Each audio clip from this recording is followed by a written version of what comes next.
God, pag nahanda na ka, ipa-experience na ni God sa imuha ang blessings. Kay depende maguna ang anak maguna siya. Diba na may stairs, diba na apoy elevator. Gusto ni God dili ta mo agi sa elevator, no? Gusto ni God mo agi gyud ta sa stairs.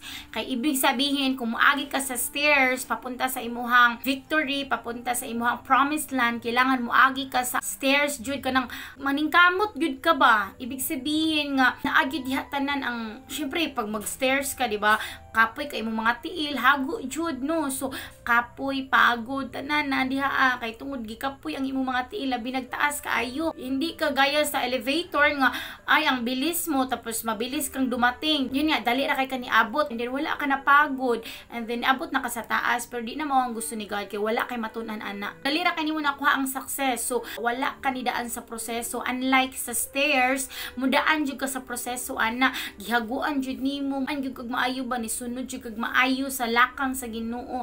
Gisunod jud nimo ang mga plano sa Ginoo sa imong kinabuhi bago nimo makuha, bago ka makaadto sa taas sa promised land ni God. Mao na gusto ni God, no, nga mudaan gyud ta sa proseso. Kay kung mudaan ka sa proseso, ang imuhang heart prepare na kay siya mo handle sa mga blessings sa tanang hatag ni God sa imong kinabuhi.